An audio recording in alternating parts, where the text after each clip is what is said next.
শেখ হাসিনা যার সাথে হাত মিলিয়েছে সেই কিন্তু ধ্বংস হয়েছে, তারই আমরা পরাজয় দেখেছি। আমি জানি না ট্রাম্প কতদিন টিকবে, কারণ হচ্ছে আপনি এই পর্যন্ত আমি আসলে অন্যান্য রাষ্ট্রের ঋষি সুনাক কিংবা জো বাইডেন যার কথাই বলেন, আমি আসলে ওভাবে বলতে চাই না, তাদের পলিটিক্যাল কিছু সিস্টেম আছে হয়তো সেটার কারণে তাদের পরিবর্তন হয়েছে, বাট এটাও সত্য তারেক রহমানের হাত ধরে গণতন্ত্রের সূচনা হচ্ছে এবং ওনার হাত ধরে আবারও বাংলাদেশ সুন্দরভাবে চলবে, হয়তো এটা বিশ্বাস করেন, সেজন্য তাকে ইনভাইটেশন পাঠিয়েছেন। যখনই দেখেছি শেখ হাসিনার সাথে তার সখ্যতার ছবি, তার পরপরই দেখেছি তাদের ধ্বংস অনিবার্য। যখনই দেখেছি শেখ হাসিনার সাথে তার সখ্যতার ছবি, তার পরপরই দেখেছি তাদের ধ্বংস অনিবার্য। তো ট্রাম্পের বিষয়টা, ট্রাম্প আসলে ওরা কি করবে না করবে এটা নিয়ে আমরা চিন্তিত না। বাংলাদেশের জনগণ ঐক্যবদ্ধ ছিল, ট্রাম্প হোক আর যাই হোক, যেই আসে বাংলাদেশের দিকে কোন নজর দিতে, বাংলাদেশের জনগণ সেটা রুখে দেবে ঐক্যের সাথে। পররাষ্ট্র বিষয়ক কিছু নীতি থাকে, হ্যাঁ, ধরেন এই সময়ে যেমন ডক্টর ইউনূস সাহেব সহ অন্যান্যরা কিন্তু এখানে অনেক সম্মানিত ব্যক্তিবর্গ। এখানে তারেক রহমান আগামী রাষ্ট্রনায়ক, এটা যেহেতু বাংলাদেশ জাতীয়তাবাদী দল আমি অবশ্যই বিশ্বাস করি তার হাত ধরে আগামীর গণতন্ত্র আবারও নতুন করে প্রতিষ্ঠিত হবে নতুন সরকারের মাধ্যমে।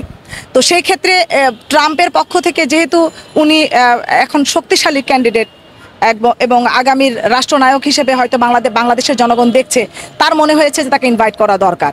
তার মহাসচিবকে অবশ্যই অ্যাজ ইউজুয়াল তাকে দিতে হয়, এবং কাউকে দাওয়াত করলে তো আর একজনকে করা যায় না, তাদের মুখপাত্র 5 থেকে 7 জনের একটা টিম থাকে। তো সেই ক্ষেত্রে ওনারা 3 জন ইনভাইটেশন পেয়েছেন, কারণ এখন যে বাংলাদেশ গণতন্ত্রের পথে হাঁটছে এটার ইতিবাচক একটা সাড়া ওনারা দিয়েছেন যে হ্যাঁ, তারেক রহমানের হাত ধরে গণতন্ত্রের সূচনা হচ্ছে এবং ওনার হাত ধরে আবারও বাংলাদেশ সুন্দরভাবে চলবে, হয়তো এটা বিশ্বাস করেন, সেই জন্য তাকে ইনভাইটেশন পাঠিয়েছেন। আওয়ামী লীগের তো জুলাই যখন আমরা আন্দোলন শুরু করেছি তখনই তো স্বপ্নভঙ্গ, ওদের আর স্বপ্নের কি আছে, ওদের তো আর স্বপ্নের কিছুই নাই, এখন অলিক কল্পনা করা ছাড়া তাদের কিছুই নাই।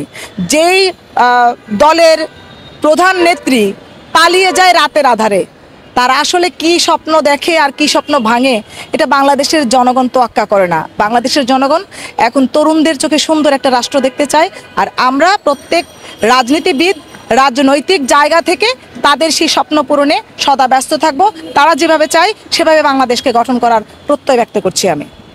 বিগত 17 বছর তাদেরকে সুযোগ দেওয়া হয়েছিল কিনা? বিএনপির সাথে অসংখ্যবার বসার সুযোগ ছিল, সেই সুযোগ কি তারা নিয়েছেন? দেশের জনগণের কথা চিন্তা করে তারা কি অন্যান্য, শুধু বিএনপি না, অন্যান্য মতাদর্শের রাজনীতিবিদদেরকে তারা কি সেই সুযোগ দিয়েছিল কিনা? গৃহপালিত দল হিসেবে জাতীয় পার্টিকে তারা সুযোগ দিয়েছে, এটা তাদের গৃহপালিত দল, আর অন্যান্য কোনো দলকে কিন্তু তারা সুযোগ দেয়নি। যেহেতু অতীতে তারা দেয়নি, এখন তারা কিভাবে বিশ্বাস করে যে তারা ডাকলেই বিএনপি তাদের সাথে বসবে?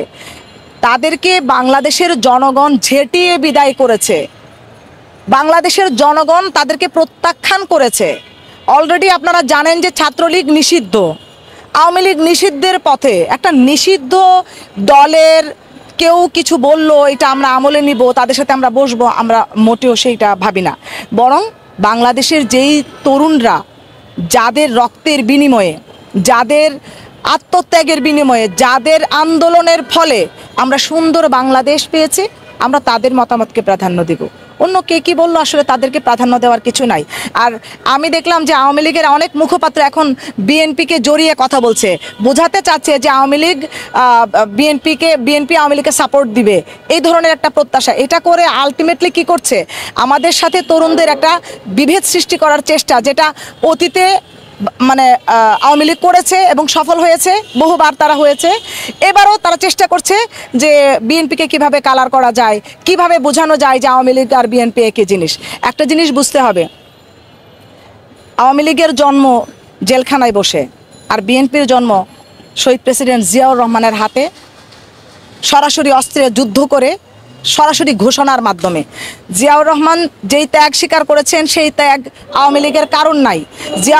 শহীদ প্রেসিডেন্ট জিয়াউর রহমানের পরিবার যেই অবদান বাংলাদেশের প্রতি রেখেছেন সেই অবদান আওয়ামী পরিবারের কারোরই নাই। অতএব আওয়ামী লীগ আর বিএনপিকে কখনো একসাথে মেলানো যাবে না, দুইটা আকাশ আর পাতাল ব্যবধান।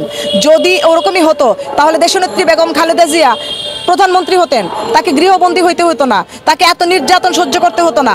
আমাদের 60 লাখের উপরে মামলা নেতাকর্মীদের, আমরা পঙ্গুত্ব বরণ করেছে প্রায় 40 লাখের বেশি। আমাদের মৃত্যুর সংখ্যা অর্থাৎ গুম খুনের সংখ্যা প্রায় 3-4 হাজারেরও বেশি, এটা আপনারা জানেন। তো আমাদের এত এত মানে ক্ষতির সম্মুখীন হতে হতো না, এত নির্যাতন সহ্য করতে হতো না। আওয়ামী লীগ আর বিএনপি অনেক পার্থক্য। বিএনপি সারা জীবন জনগণের মন জয় করেছে, জনগণকে ভালোবেসে জনগণের পাশে থেকেছে। সেই জন্য 17 বছর বিরোধী দল থাকার পরেও জনগণ আমাদেরকে সব ধরনের সুযোগ দিয়েছে। এটা আপনারা জানেন যে নির্বাচনকালীন সময়ে লাস্ট যে নির্বাচনটা হলো, তারুণ্যের অহংকার জনাব তারেক রহমানের নির্দেশে